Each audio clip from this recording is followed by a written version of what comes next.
Instead of taking part of this forest to a lab for research, the lab has been brought to the forest. At Birmingham in Staffordshire, these metal towers climb 30 metres into the sky, carrying with it plastic tubing that pumps carbon dioxide into the air around the trees, mimicking what our atmosphere will be like and monitoring how the forest reacts. It's part of a decade-long project looking at how much trees can help right the wrongs of man-made environmental damage. Rob, you're in charge of this project. What is it exactly that you're trying to work out here? Well, we have a very ambitious 10-year programme. What we're doing is we're exposing these patches of mature oak forest to the atmosphere that the whole planet will be experiencing by about the middle of this century. Obviously, we think very carefully before we release carbon dioxide into the atmosphere, but we have to do this experiment in order to get some evidence ahead of time on how the forests will respond in the future. We wouldn't like to go into that future blind. That would be a terrible, terrible mistake. For trees, carbon dioxide is almost like food. They couldn't survive without it, which is good, because right now we're pumping more and more of it into the atmosphere, despite evidence showing how dangerous it is for the environment. Swaying in increased amounts of carbon, these Midlands trees are at the forefront of this research, making up only one of 2 sites in the world.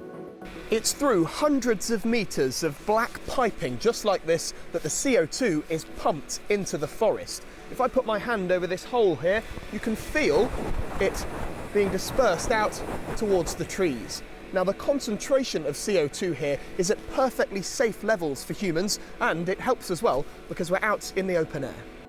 Almost every inch of these trees is being monitored, no matter the height, which means for me, there's only one way to find out how it all works. In order to accurately calculate what's happening to these trees, you have to come up here. Every day, scientists have been looking at these individual leaves, assessing their properties to find out what's happening inside. Now, the results of 2 summers' worth of examinations are in, and it shows that the trees do take on more carbon dioxide. Now, that's a good thing for the environment, but it's not yet clear how long they store that CO2 for and what then happens with it afterwards. For about 5 or 6 years now. Back down on the ground, the results are collated by a University of Birmingham PhD student. So Anna, you're the researcher here. How does this work? So the measurements that I take use a gas exchange analyzer, which is this big machine here, and then I can clip this onto this leaf, so for example like this.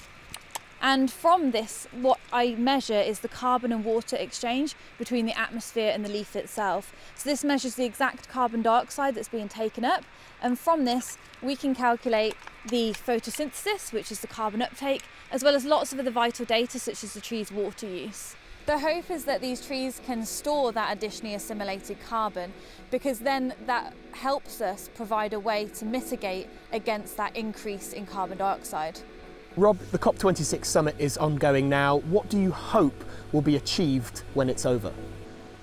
I really, really hope for some hard commitments to the reduction in fossil fuel use in COP26. Because although the forest that we're surrounded in now and forests all over the world are contributing a massive benefit to us by taking in carbon dioxide, they can never, ever absorb all the carbon dioxide that we are putting into the atmosphere. So we absolutely need to do our bit as humans by reducing the amount of coal, oil and gas that we use. The planet's trees will take in more CO2, but there is still a danger that they could effectively become full, not being able to keep up with rising levels, leaving more and more carbon to linger. Lewis Warner, ITV News, Birmingham in Staffordshire.